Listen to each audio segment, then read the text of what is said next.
We're in.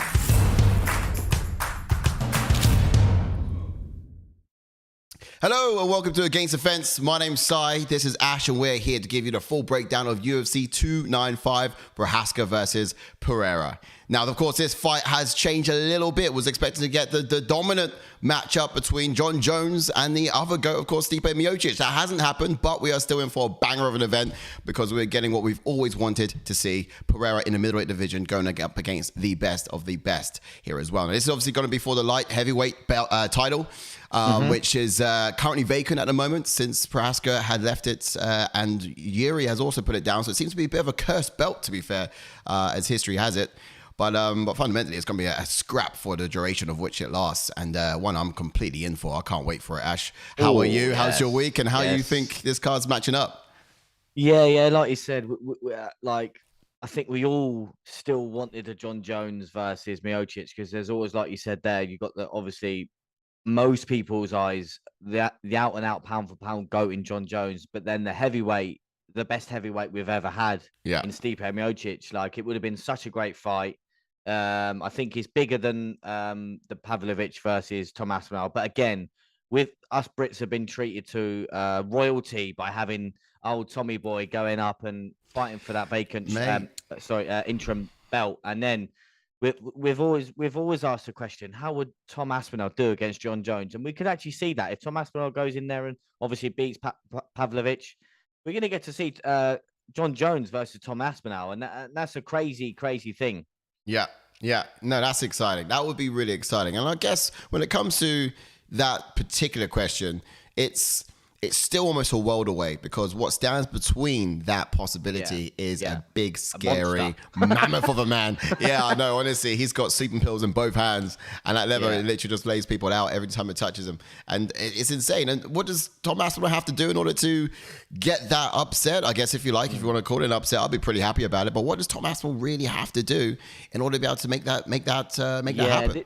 It's got to be the takedown game, right? It's got to be the wrestling. I was about to say styles make fights, and obviously I know Pavlovich is a big boy, but Tom times his takedowns perfection. We saw it against Volkov. We've seen it throughout his career, and obviously he's not shown. He's had the least fight time in the heavyweight division. Obviously, we were going back and forth with that. Him and Pavlovich have not spent too much time in the octagon, but Tom Aspinall has a little bit less time than Pavlovich. But again, styles makes fights, and I think once we I don't want to give too much away because obviously we're going to get to the breakdown of things. But I think styles makes fights, and Tom's style is very, very good against someone like it's what Pavlovich. We need. Yeah. I mean, Curtis Blades didn't really get going, so we haven't really seen what he's like in that area. And his takedowns were desperate, mate. His takedowns were desperate. Exactly. So they weren't set up; they were just desperate because he was hurt.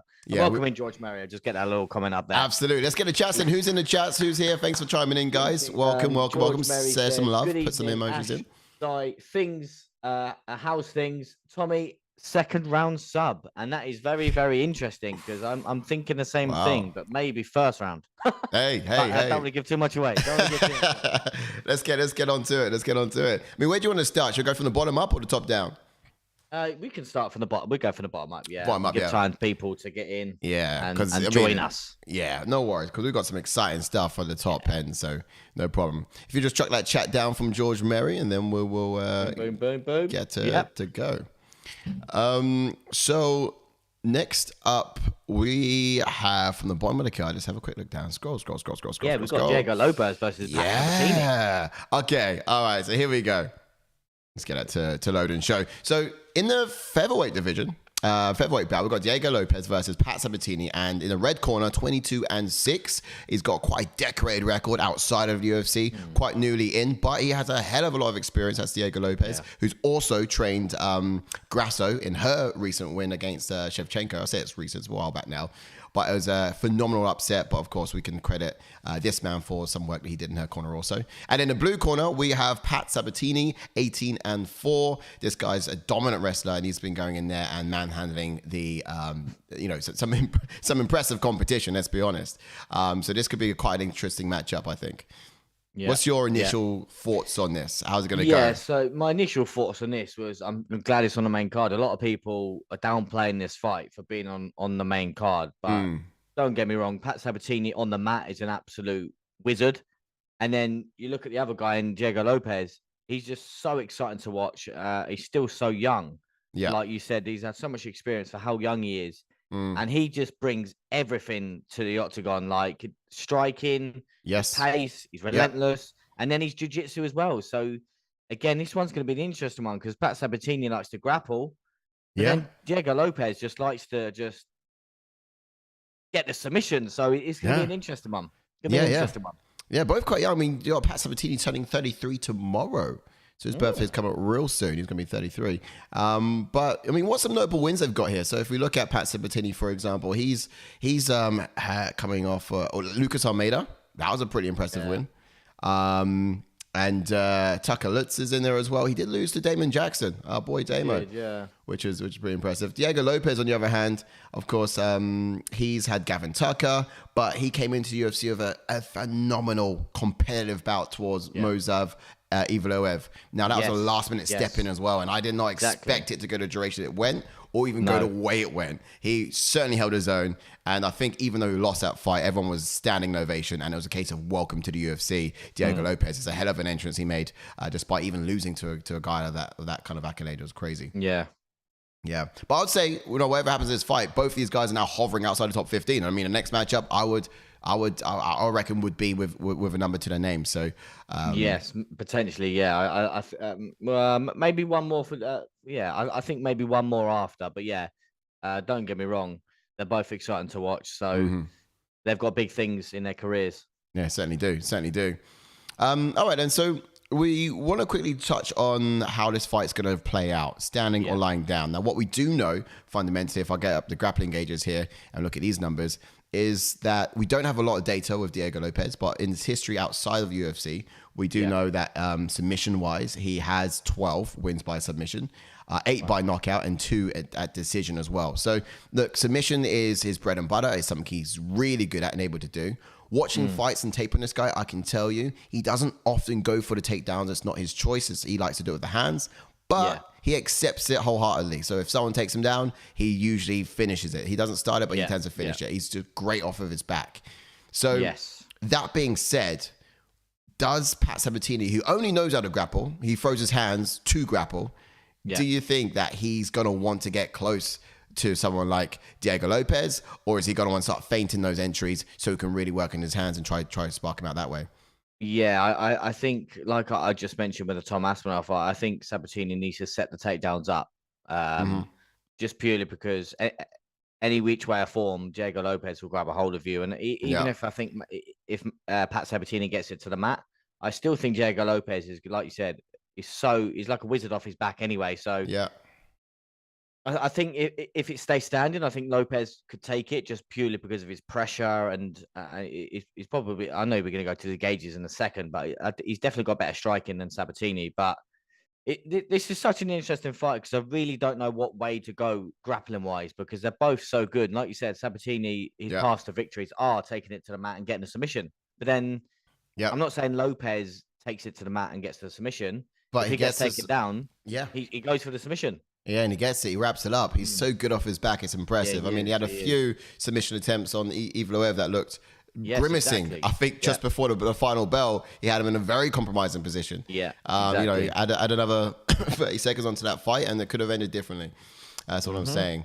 But let's get the gauges up. You mentioned him just then, so let's have a quick look. We're looking at Ivloev and, of course, Pat Sabatini, and let's see how this looks. Oh, yeah, I say Ivloev. Yeah, my bad. Yeah, Diego Lopes and Pat Sabatini, of course. Striking-wise, I would like Ivloev because he's comfortable in it. Lopes. What did I say? Ivloev again. Again. Man, that's weird. That's weird. Diego Lopes. I do like him for it because he's just comfortable in that position. He throws his hands and he opts for it. Then you got someone like Sabatini. I almost call him Pereira because that's the name underneath his image. You know, I think he throws his hands just to get a takedown. Exactly. Yeah. For that reason, Lopes, if he throws his hands, he's trying to finish you. Yeah, exactly. He's trying to do the most standing too. Grappling wise, I think I've got to give it to Pat. Yes, because I think that's his game plan. He will use his game plan to take you down. I think Diego Lopes doesn't care where the fight goes. That's why he's so dangerous on the feet because he doesn't care about getting taken down because he will, like we keep repeating ourselves, he will fight off his back. Yeah. And then power. I'm going to go Lopes on that one. Yeah, I could probably side on that. Let's have a quick look at wins by knockout. It does side with Lopes. He's got 8 wins by knockout, and Pat Sabatini has 2. Yeah, we're gonna have to go Lopes. Okay, that's power. Oh, I can't get it right. There it is. Speed. I've got to side with Lopes. Lopes on speed. Yeah. And then cardio. To be fair, Lopes actually had very good cardio against it. Like Evlev. Evlev was doing really well, taking him down, making him work, and he was still coming forward, wasn't he? This is true. I'm just looking at his round finishes. He doesn't see third round much. While you're having a little look at that, I'll just quickly get to George Merry. Don't worry, we're not ignoring you. He says, I'll be your middleman whilst JK's away. JK's in the background, don't you worry. Yes. George Merry says, Saint-Denis is a scary mother effer. Yeah. Former French Special Forces. Now I'll sit that one out. George Merry, I love it. We're coming on to that fight just next, in fact. So hold your horses on that one because we got some things to talk about. We'll get to that. Choo-choo. That's the guy. That's it. He's a goat. All right, so we're going Evlev on cardio just because of impressive. No, Lopes on cardio, yes, Mr. Brown, because of his impressive performance against Evlev. Yes, I'm glad to get off this fight. To be honest, yes, I'm tired of messing up his name. But yeah, that's gonna be a spark to what's gonna be an absolute firework. Yeah, no, exactly. Yeah, like I've said before, a lot of people are downplaying this fight. But I just think even stylistically, it's such an interesting fight because we've explained who's got obviously paths to victory, and both fighters have their paths to victory. Yeah. But that's why it's so interesting because Sabatini's path to victory is taking you down and smothering you. Exactly. But then Lopes's path to victory he thrives off that. Taken down, boom, submission. He thrives off that. I feel like Sabatini might have to think differently as to what game plan he brings to this. Yeah. But either way, I think that Lopes would be a bit comfortable. Yeah, exactly. Take him down. He'll roll with that. Stand up, strike with him. Yeah. I think he's got a little bit more in the locker than Sabatini does. All right, but we're going on to the second fight of the night. Let's get back to it, and we are looking at the lightweight bout. This is Matt Frevola, Steamroller, versus Benoît Saint-Denis. Now, this is going to be a barn burner for the duration of which it lasts. Oh yes, this is definitely under 2.5 rounds. Yeah. This is going to be fireworks, this one. Speaking of which.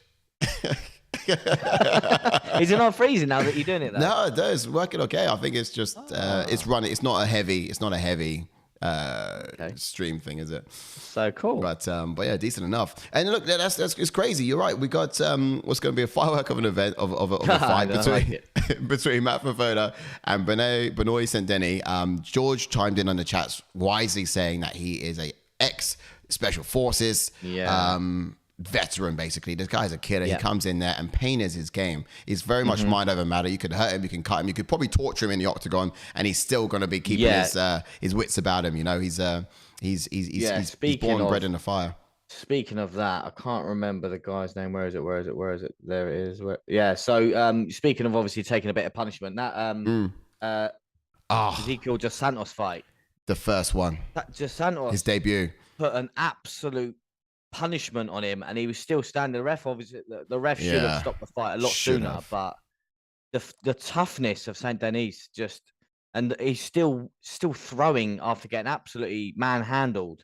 But like you said, it was his UFC debut, and we've seen him grow from that fight. We've seen how much he's grown, how much he's improved. But it just shows that Steamroller's got a fight in his hands, and Steamroller's got to put an absolute beating on him to get him out of there. Yeah, he really is. He's got to do something aggressive, far beyond what he done to Drew Dober. Drew Dober had a bit. He's notable for his chin, Drew Dober, and he did get him out of there. That was impressive. Probably his biggest fight to date. That's a very good point, though, Si. It's a very good point. A lot of people, me myself included, thought that Dober could have taken a few more strikes, or I didn't think the Matt Frevola He thought so him. too. He thought so too. Yeah. No, I think the fight was a little bit early stoppage. But I didn't think Frevola would drop him. I thought that it would be Dober like curled up in a ball up against the cage and still Matt Frevola still throwing bombs. But yeah.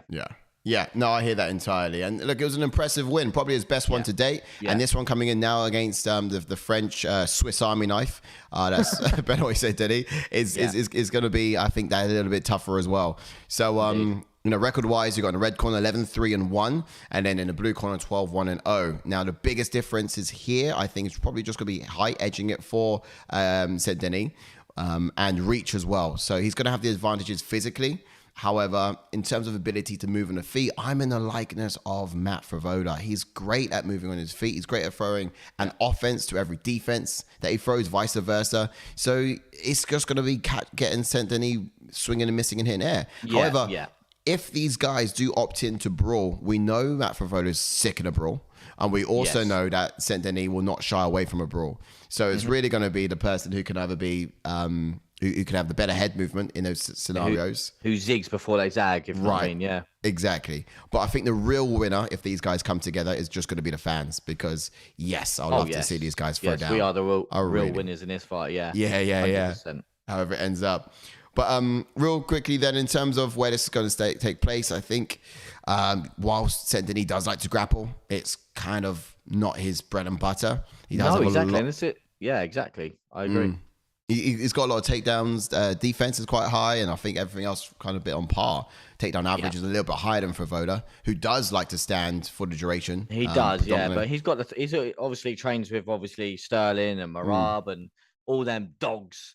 So he's obviously got the wrestling. He's got the cardio. I'll tell you what, he's one of the guys that is very, very well rounded. He can strike, grapple, he can wrestle. Yeah, he can do it all. But like Saint-Denis as well, he can kind of mix it up as well. So that's why this fight is so exciting, because they're both very, very well rounded. Yeah, like 100%. And if I'm not mistaken, has Saint-Denis gone to a decision yet in the UFC? Yeah, he hasn't won by a decision. He lost by decision. Okay, cool. But otherwise, he's pretty much submitting people and knocking them out. Let's get those gauges up then and see how this looks on the scale. To get to a few comments. George May says D1 wrestling will not beat Lopes's haircut. And then also says, you love it. Frevola will not call Paddy out once he's been slept. Ooh, press it up again. Didn't show. Oh, sorry.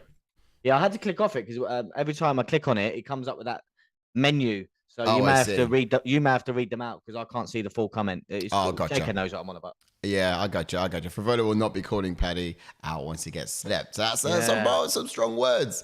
Strong words. Although, let's say Matt Frevola did get slept in this, I think he will still be. I still think it. I think fight can still happen. Exactly. I think if he loses, that fight's probably better off happening if Matt Frevola loses. Yeah, to be fair, because after winning this, he's got to be going upwards of Paddy. Let's be real. Well, yeah, I don't think Paddy's not in his league at the moment. So yeah. He'll be going out of reach of Paddy even more so after this fight. But yeah, it could be possible still. All right, then, so striking. Who's going to get that? Oh, this is tough. Oh, stop it. Yeah, okay. Significant strikes landed per minute. It looks like it's... I'd probably say Matt Frevola. Do you know what? I would say that too. Now, looking on the gauges here, it says that, yes, Saint-Denis has got more landed per minute, but I just feel like... Matt Frevola is more crisp. Yeah, he really is. This is landing as well. I'll go with that. Okay, grappling-wise, I think we'll then go with Saint-Denis for grappling. Yeah, because I think he gets more submissions off than he does from Vola. And I think if Matt Frevola uses his wrestling, it will just be for the takedown and sort of... obviously, I know we work for positions, but I think if Saint-Denis gets it to the mat, he always works for the finish, works for the submission, or works to get you out of there. I think what I've seen in the past, Matt Frevola get the takedown just for the point of mixing it up. Yeah. But Saint-Denis will get the takedown for a finish. That's true. Yeah.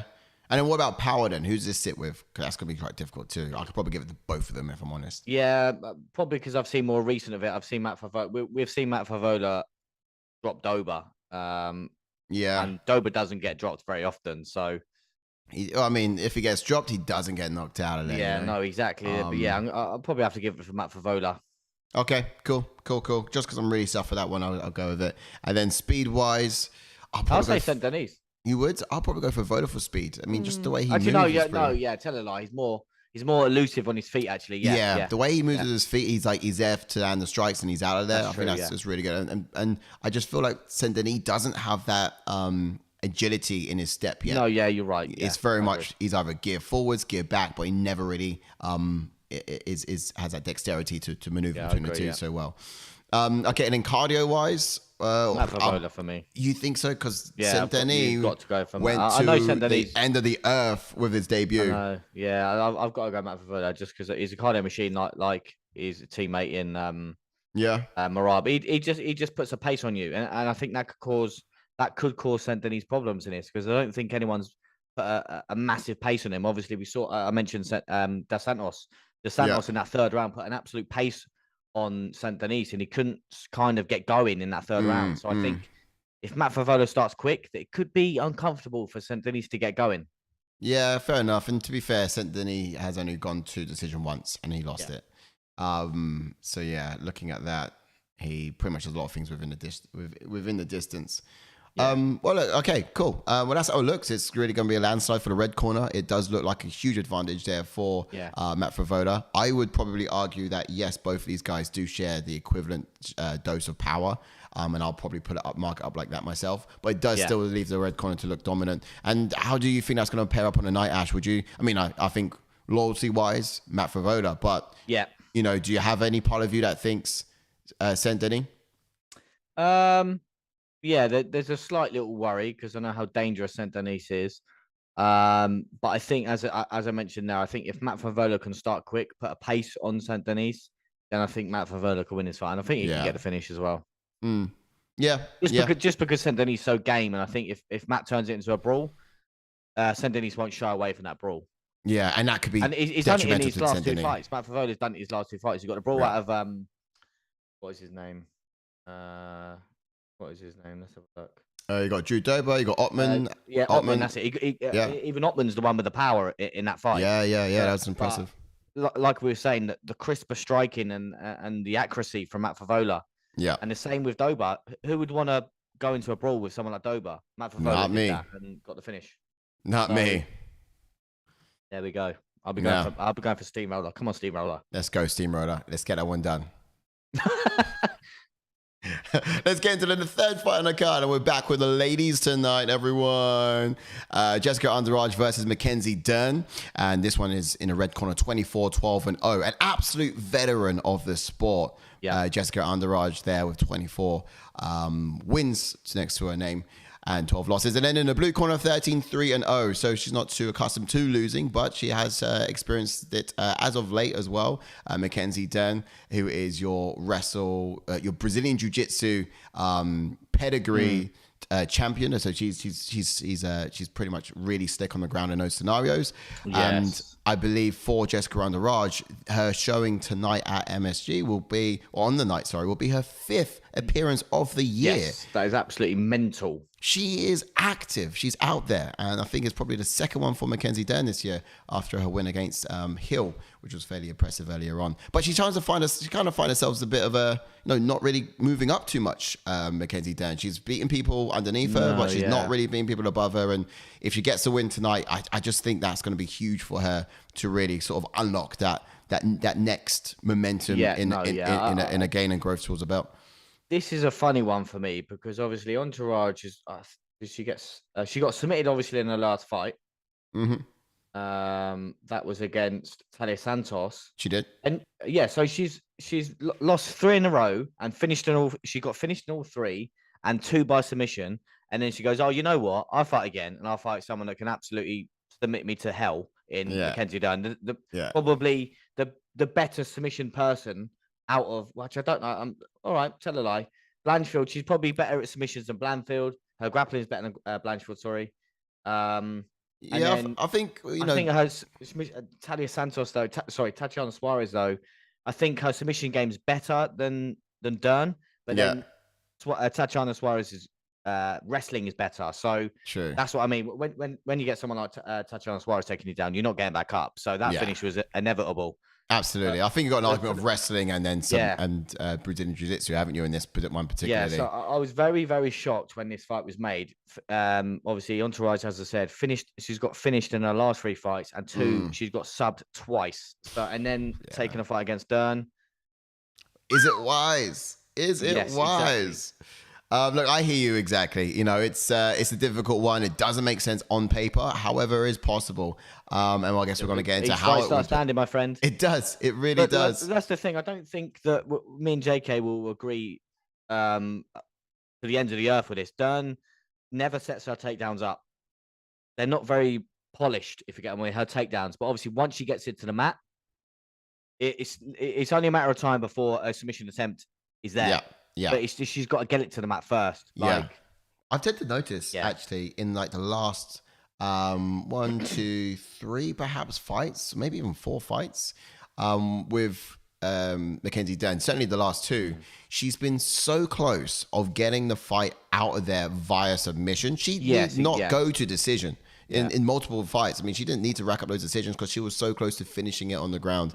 And it just didn't come to fruition for one reason or the other. But it was incredibly close on multiple occasions. And that's got to be frustrating. That's got to be tiring. That's got to be, that can't be great.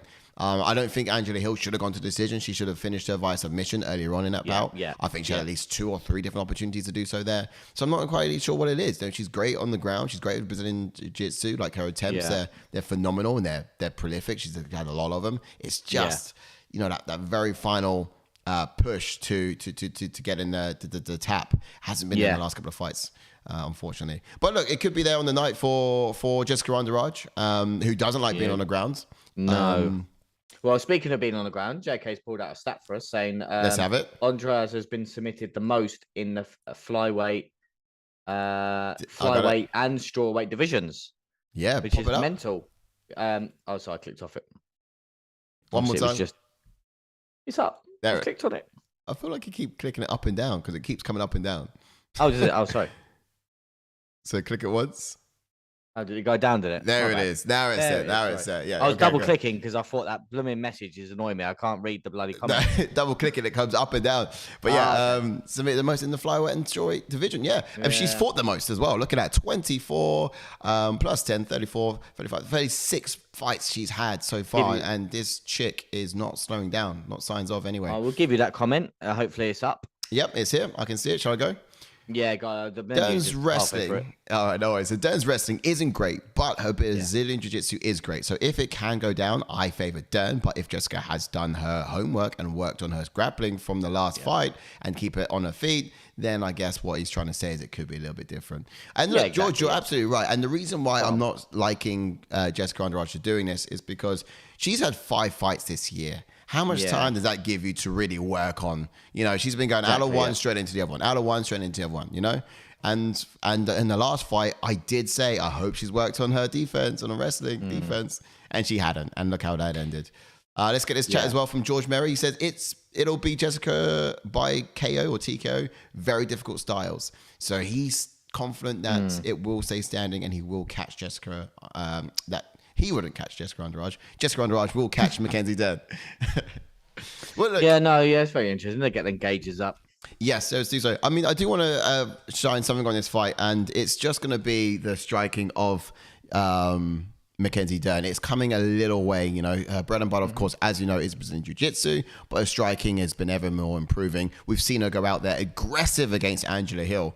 The problem is, I feel if she does that on the night against Jéssica Andrade, that's going to be just what Jéssica wants. It's a brawl is where she thrives. And if you start getting in close and throwing with her the way that Dern did against Angela Hill, Jessica's going to thrive off that and she's going to catch her. Yeah, that is very true. It will be a rude awakening for me. Yeah, hopefully she doesn't. Obviously, different opponent, and that's hopefully she's wise to that. But yeah, let's hope so. Striking wise, shall we say? We've got to go Jéssica Andrade on that Absolutely. She's good. And then grappling.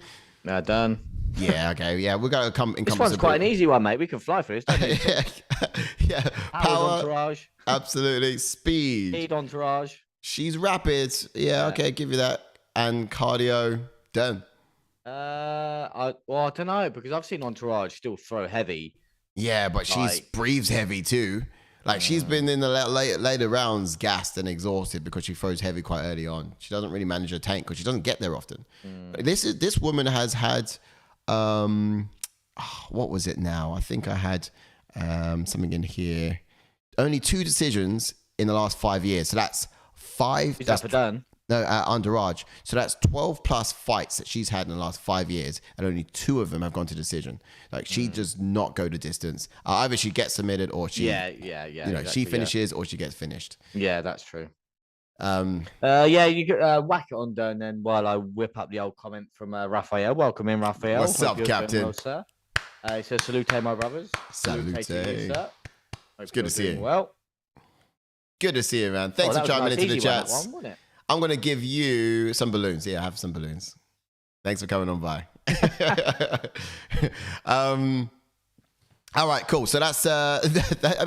Yeah, that's pretty easy one. Nice we're now speeding up the card onto the fourth. No, is it? Yeah, fourth event of the night. Fourth fight night. Yeah. Heavyweight interim title bout between Sergei Pavlovich and Tommy Aspinall. Tommy Aspinall. Na. Tommy Aspinall. All right. Okay, here we are. We are in. So in the red corner, that's 18-1 for the absolute devilish Russian powerhouse that is Sergei Pavlovich. Absolute violence incarnated into two hands. And then you have Tommy Aspinall in the blue corner, 13-3, fighting out of the UK, of course, representing the homeland. And look, I think if you're looking at the advantages here, yeah, okay, what he gains in height, he really does lose in reach. That reach advantage for Sergei Pavlovich is insane, and I think that's going to make matter every little bit. 84 inches to Tommy's 78. So yeah, drastic. And Pavlovich is a kind of fighter who needs not know anything other than how to throw his hands, because his hands are just sufficient. He doesn't have to use kicks, doesn't have to use wrestling, doesn't have to use grappling. You know, he's just got to catch you with either of his hands. You're compromised, you're stunned, and then he just goes in for that finish as well. So it's dangerous, it's scary. We've not really got much data of him outside of the first round, simply because he doesn't like taking us there, and he won't allow anyone else to either. So he sort of gets it done within 5. And then you got someone like Tommy Aspinall, who is really sporting that athletic, new evolution of heavyweight fighter who moves very well. Yeah. And also has that ability to touch and move very well, and just wrestle as well. Has a wrestle ability which a lot of heavyweights don't or haven't previously brought to the octagon. So so true. Well-rounded, very well-rounded. What's your thoughts on this one, Ash? How does it go? Does it hit the ground? Does it get out of round 1? 2 big questions we need to answer tonight. I think he does make it out of round 1. I think it ends in the second, but this is the thing. I like you said there about Pavlovich stunning his opponents. Like his jab was a problem for Razor Blade. Yeah, man. Like it was literally a jab and he was wobbled. But that's the thing. If Pavlovich sees blood, he goes in for the kill, and he 10 times out of 10 gets the finish. So baby, there's a shock in the water. Yeah. But what I have seen doing a little bit of tape is when Pavlovich does see you hurt, his technique goes out the window and he just goes in for blood. And also his hands are down as well sometimes when he throws his jab. True. Like he never puts his hands up to block and things like that. So but the thing is, you never see it because you try to duck out the. You've been hit once. You're ducking out the way of his hooks and everything. But as you're ducking, he throws uppercuts now, and he catches you then. And his punches are very slow though. That's what I will say. And we know how quick Tom Aspinall is. So I think if Tom can be in and out, then it's going to be a long night for Pavlovich. A lot of people think it may be a long night for Tom, but I think if his takedowns or his counters need to be perfected very, very well, and also leg kicks could be key in this as well from Tom Aspinall. Agreed. Chop that tree down. Yep. Right for bottom up. I have to say though, on that one, just one comment there. I think it's never a long night in the office of Pavlovich, is it? I mean, no. If you're standing opposite him, you're probably TKO just on intensity alone. He doesn't have to touch you. I don't know. I wouldn't spend 5 minutes in his presence. This guy's scary. Just knowing what he's been able to do with his hands. Let you get the old stats up while I read this comment out. Hopefully it pops up. Same from George Merry. Says, yes. So now Tommy Aspinall. By sub in the second in round 2. Ash, if you think round 1, $5. Ooh. I think round 2 as well, buddy. I know I may have. I definitely think it's under 2.5 rounds. Definitely. Yeah. But yeah. Stay tuned for my bets, George. They will be out soon. Yes. I am 2. Yeah, 2 and No, am I 2-2? I might even be 1 win, 2 losses. To be fair, We'll add up the numbers and get back to people with it. Yeah. We'll tally that up. I think I'm doing all right. Drop your chats in the comments, guys. Did I say that right? Yeah, comments in the chats. That's the one way around. and let us know what you think is going to happen on this card. Who's going to win? Who gets what? I would love to get your input and feedback on this as well. But yeah, like I'm telling you on this one, when it comes to striking, we got to consider all of it, don't we? Will we go Tommy on? I have to go Pavlovich on striking because that's just what he does. He strikes. Taking a Mickey. I think he's got to go Tom. I hear what you're saying, but let's say Tom and Pavlovich can only strike. They could do nothing else. I agree. But Tom mixes it up, doesn't he? He does. And that's elbows. rich. He finished Spivak with elbows. I hear you. I do. I really do. Very well. And obviously strike it. This is MMA, not just hands. And you're right. I think Tom does so much more than just throws bombs. All right. I'll tell you what we know for certain is power does go to Pavlovich. Yes. So he can have that one for certain. And we'll give grappling to Tom. Yeah. He can have that one for certain. But then I guess when we are looking at the striking, I'm just talking about how has Pavlovich won all of his fights via striking. You're right. And striking is all he needed to do. It's all he's got, effectively. Yeah. Now, he doesn't have a variety of kicks and a variety of things in the arsenal. He doesn't. Tom Aspinall does. But what Tom Aspinall has in variety, he does lack. Yeah, I guess we're talking about a power argument again then, aren't we? But, I just think, who wins fights by striking? Pavlovich does fights by striking. Yeah. Tom uses it all. Are you still? You got to go Tom striking. You've got. All right, fine. We'll go Tom on striking. No, but look, George Mary is agreeing with me. He says Tom on striking, Pavlovich on power. Yeah, maybe I'm just kind of letting the sheer weight of his power bleed into striking because it is striking, but it does sort of then end with the fact that it is just more powerful striking. But yeah, okay. All right, speed. Who we got for speed? Oh, Tom. Not even the question. Tom gets speed. And then cardio, Tom. Yes. Once again, we just don't see Pavlovich outside that first round.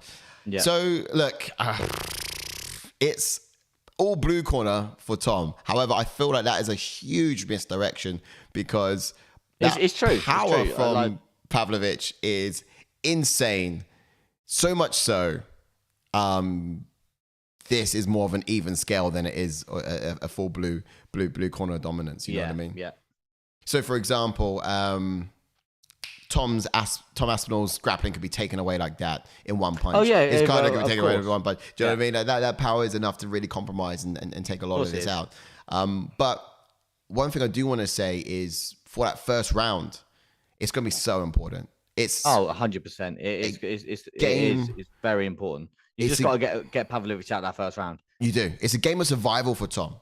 If he can survive the first round, his chances will twofold, I would say. It's difficult to gauge because we don't have a lot of data of Pavlovich outside the first round, but we just need Tom to take us there on the night. We really do. And if he gets out of that first round, I'll be so impressed and happy. That's my take on that one. And I'll be watching closely, eagle eye for the first 5 minutes. Yeah. And hopefully we get 10. Indeed so, buddy. Shall we get into the final one of the night? Yeah, let's go into it. All right. We are there. The absolute final fight on the night. It's light heavyweight title bout. So we're in that light heavyweight division. And we are talking here about Jiří Procházka versus Pereira, Alex Pereira. Now in the red corner, 29-3-1, the former champ of the division, and 8-2-0 is in the blue corner, Alex Pereira, who is the former middleweight champ, who's now stepped up into the light heavyweight division. You can't even hear me. I pulled my headphone out because I was doing a Pereira. Brilliant. No, if you didn't sprain a muscle doing Pereira, you're not doing it right. No, should have stood up and done it, to be fair. So I was just watching the Man United penalty. I don't know if JK's watching the football. Oh, you got an egg pen as well? Come on, yes. Scored it. Oh, yeah, you got a penalty. Come on. Okay, look at that. Right, we go back to business now. Come on. What is the score? Was it 3-2 now? 3-2. I'm blind. That's a lot. A lot's happening in that match. A lot's happening. Yeah. All right, cool. So here we are. We're talking about the light heavyweight division, the final fight up here on the card, and we're looking at any obvious advantages here. And there's not a lot in it. There's like 1 inch difference in height and reach, so you're not going to see a huge advantage there in the sort of physicality of these guys. But stylistically, you're going to see someone who's incredibly wild and incredibly exciting versus someone who's really kind of plod forwards and powerful. So a little bit more composed. Now, both these guys have a tendency of having their hands down. They just like to have their hands down. And this could be another scenario where I think if Jiří miscalculates the speed capabilities of Alex Pereira, he could also be in for a rude awakening, because the power of Pereira and his speed could catch Procházka as he's trying to duck, move, and weave, because he does a lot of that kind of unorthodox, wild movement. Costs a lot of energy, but it's, again, wild. You're 100% right. And I think that's where Pereira's gonna that's where he's gonna offload, and I think that's where he needs to offload is when, because you, like you've said there, mate, like Jiří has his hands down a lot, and that left hook is there, and I've seen it in previous fights, even like Reyes when Jiří fought Reyes, the amount of times someone like Reyes caught Jiří, and even in the Glover Teixeira fight, Glover caught him so many times. Now look at the power of Pereira. Exactly, you think if Pereira's going to catch you, that's it. And we can't say that Jiří hasn't been caught in. I think he's been caught in all of his fights, even in his debut against Oezdemir. Oezdemir hurt him a couple of times, but obviously Jiří does have a good chin. I will admit that. But I think once that left hand lands. No, this is true. And I think one thing you should mention here as well is just the fact that Alex Pereira is going to have Glover Teixeira in his corner, which is going to be huge, because I think Glover Teixeira is really the only person that's put a worthy challenge on Jiří. I know he should have beat him. I mean, he could have a silly mistake. Well, not a mistake, a silly choice to go for a takedown when he should have poured it on when Jiří was hurt up against the cage. And that was the speed of Glover's hands, which is a lot slower than Pereira's hands. But that was in round 5 as well. So I think with it's almost poetic, right? With Procházka, his biggest weapon, his biggest skill set, his biggest accolade that makes him unique and difficult to read is his movement.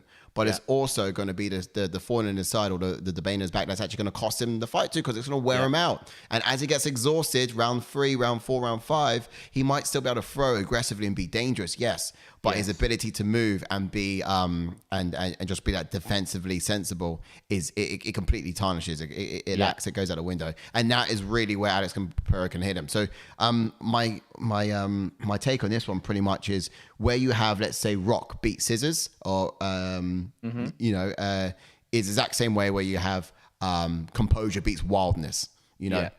And I think if Pereira can remain composed throughout, he can really find those opportunities later on in the game to catch Procházka after he's a little bit fatigued.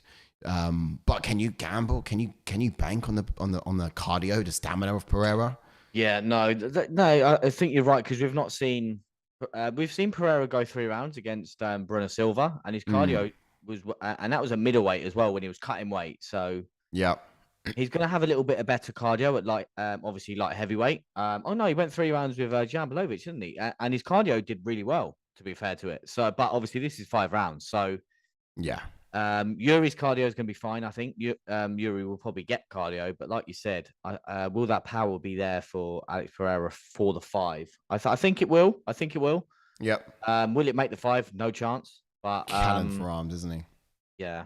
It's got cannons for arms. It's an interesting fight because, like you said, you've got Alex Pereira that will plod forward, and you've got Pereira that could be elusive and maybe catch Pereira because he's the one that's plodding forward. But then roles are reversed.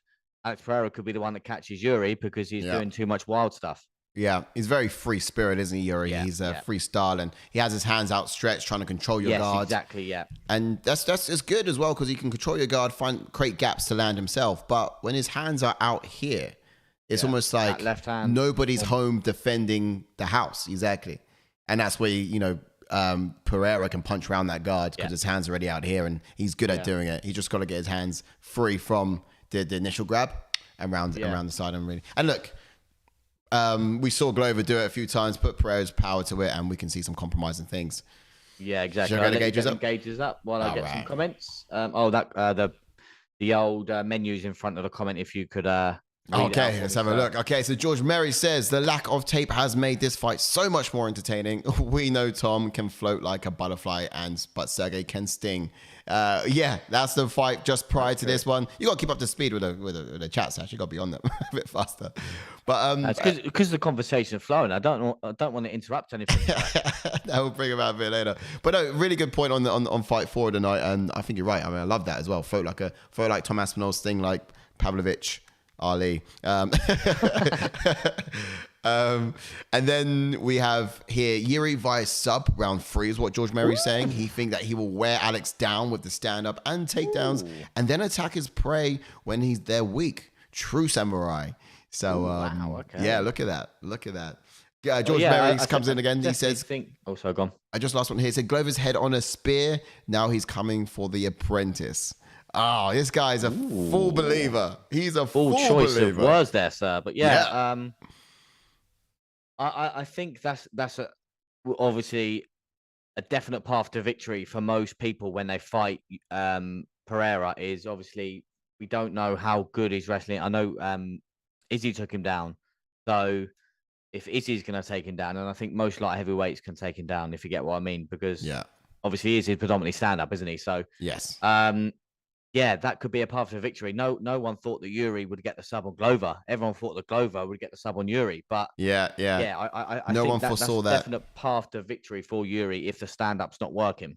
I was watching that fight back just moments ago, and I was literally on cloud 9. I was just telling JK, it's like, someone please call an ambulance. Not for me, for you. The amount of role reversals that happen in each round. You know, Jiří's on top, and then it's Glover's on top, and it's literally just went backwards and forwards like for the duration of the round. If you're winning one round, the other person would overturn it in the last minute and just put a hurt on you, and it's just you couldn't tell who's winning what. The scrambles were amazing. It was in that fight, great. It was great. It was up there. It was well up there. I was super excited, stoked for that fight. And I hope we'll be in for just another treat tonight as well, because I was saying for the longest time, yes, Alex Pereira, get out of middleweight division, get into light heavyweight division, because please, I'd love to see this matchup against Procházka. I think this is going to be a violent matchup. Yes. When you remove the takedown threat, I feel like Procházka is a different animal, you know? And, you know, with this matchup, there's no takedown threat. Yeah, you're right.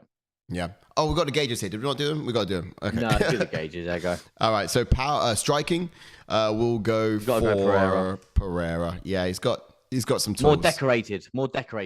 Yes. Should we say as well? Yes. And then we'll go grappling also Pereira. Pereira. Sorry. Oh no, grappling for Jiří. Yeah, Procházka. So you said striking for Pereira, not Procházka. Alex Pereira, yes. Right. Okay. I thought it was, for some reason I was thinking Procházka in my head. No, Alex Pereira for striking.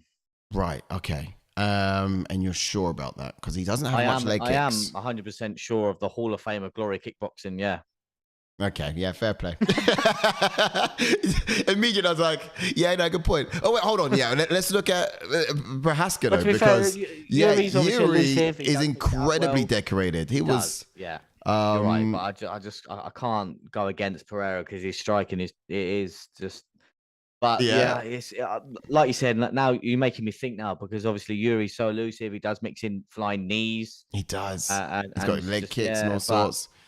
Yeah, I got to stick with my guns. I got to go Pereira. But again, by all means, if you disagree with me, I'll give Pereira power, but I would go Procházka on striking. Speed wise, I think Pereira gets speed. And then for cardio, Jiří power, just speed. Sorry, Jiří Procházka speed. Yeah, I think he's more quicker than from Pereira. I think.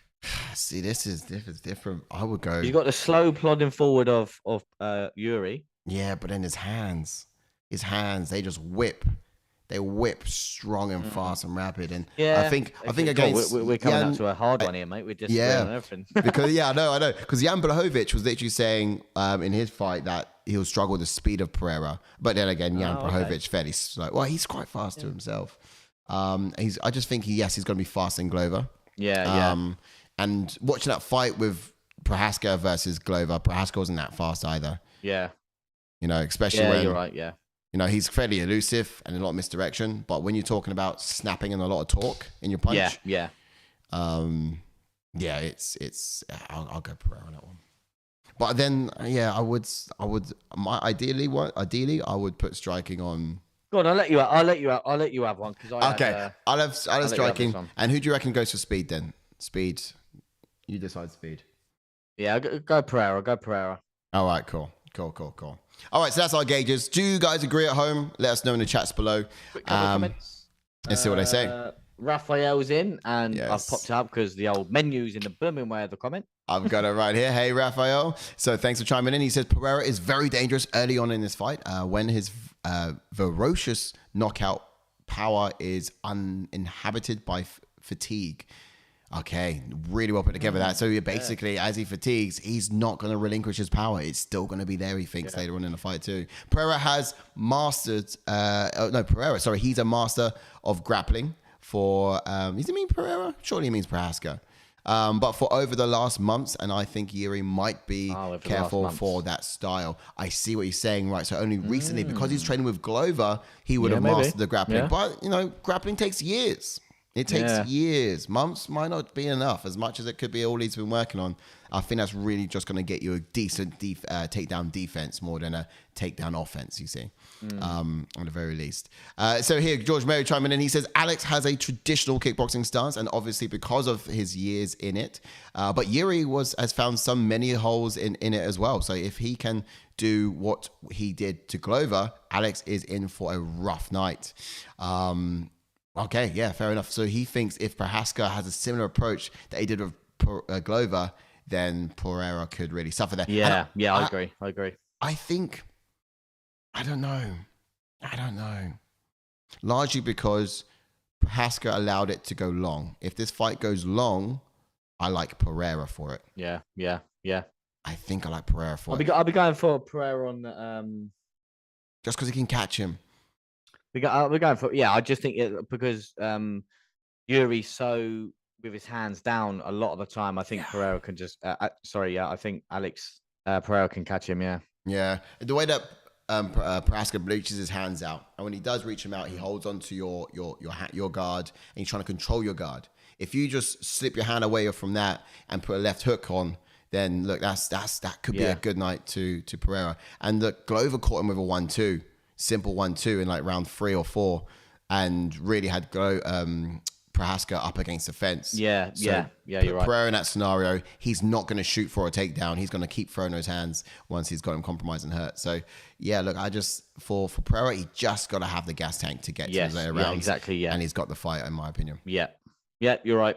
Yeah. All right, guys, at home, do you agree? Let's see what you're saying in the chat. Thanks for your comments thus far. It's been an incredible less than an hour. Yeah, we've been it's been an incredible moments of event and conversation. I've actually fully enjoyed it, and I actually can't wait till the day itself. Yeah, can't wait. I'd like to know what you guys picked and how you're going to be going with on the night. Any other final comments there in the chats, Ash? We'll come back to the main bit there and we'll wrap up for the event. Thanks, guys, for all of that. George Murray says, new 295 main event, Ash versus his menu bar. Yeah. Mate, we'll run that one back. That menu bar, when you click on the comments, is probably giving you is giving you a lot of stick. Yeah. We've got to look into that. We've got to look into that for sure. Guys, you've been great. Thanks for coming in. Thanks for chiming in. Thanks for your comments. Thanks for your love. I fully appreciate that. I've hopefully you've got some good insights on the fights to come. Hopefully you can make some wise decisions on the night as to who you think is going to be winning. Thanks for your thoughts on that too. We will be back on Saturday night, Sunday morning for some. But that's going to be on Sunday early morning, 3 a.m. over here in the UK. November the 12th, and that's going to be for, of course, UFC 295, the event that we're all here for, Procházka versus Pereira. I know, we're not seeing Tom Jones, Stipe Miocic, but don't worry about that. It's still going to be an absolute barn burner. Ash, really quickly, out of 10, what would you rank this card? Ooh, I'd say an 8.5. And because it could have been. It would have been about just over a 9. I'd agree. Yeah, I'd agree. But also with like the things that are going to be going on here, I can't wait to see a brawl between Frevola and Saint-Denis. I think that's going to be pretty sick when that gets going. Yeah. And of course, I think we're going to be kept alive with just the joys and the spoils of the event as we go along to the main event itself as well. So yeah, I can't wait for it too.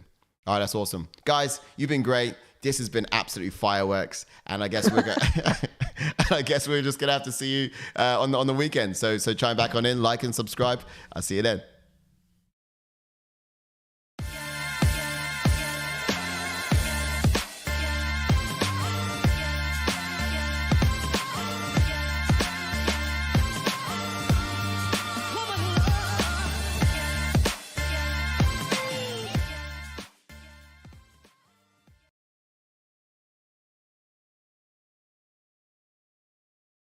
Oh, bloopers.